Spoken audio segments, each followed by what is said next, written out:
Macmillan Audio presents The Clan Corporate, Book 3 of The Merchant Princes, by Charles Stross. Read for you by Kate Redding.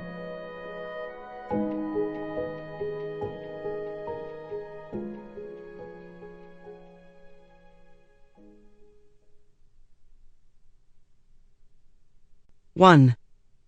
Tied Down.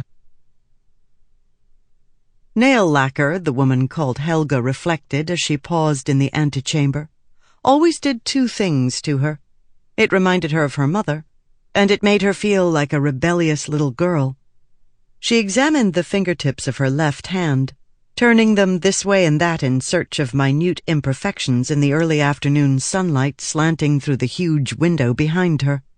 There weren't any.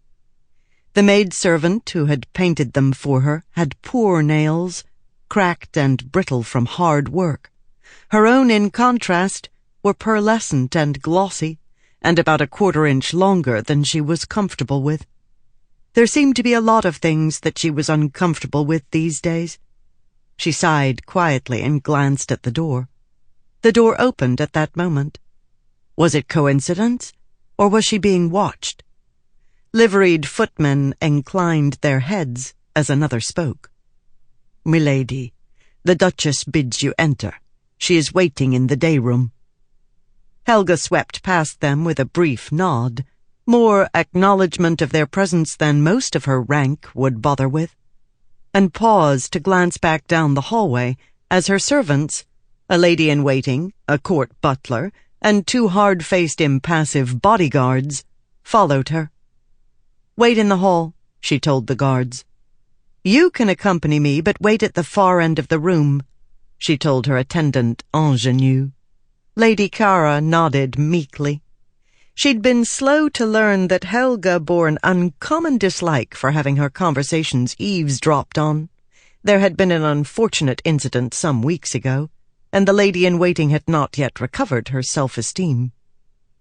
The hall was perhaps 60 feet long, and wide enough for a royal entourage. The walls, paneled in imported oak, were occupied by window bays, interspersed with oil paintings, and a few more recent daguerreotypes of noble ancestors, the scoundrels and skeletons cluttering up the family tree. Uniformed servants waited beside each door. Helga paced across the rough marble tiles, her spine rigid and her shoulders set defensively. At the end of the hall, an equerry wearing the polished half-armor and crimson breeches of his calling bowed, then pulled the tasseled bell-pull beside the double doors. "The Countess Helga Volthorold de Hjorth."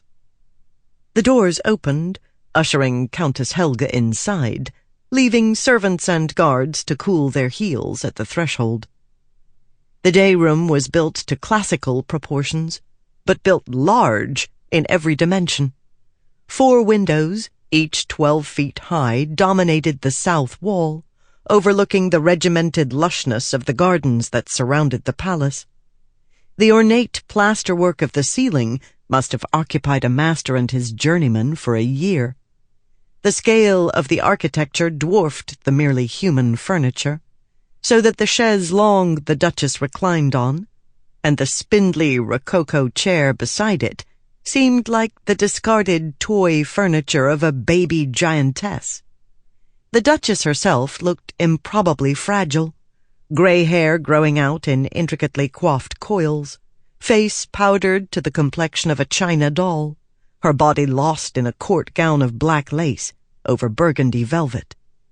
But her eyes were bright and alert, and knowing. Helga paused before the Duchess. With a little moo of concentration, she essayed a curtsy. "Your Grace, I am happy to see you," she said haltingly in Hochsprache. Oh, damn!" The latter word slipped out in her native tongue. She straightened her knees and sighed. "Well..." Sample complete. Ready to continue?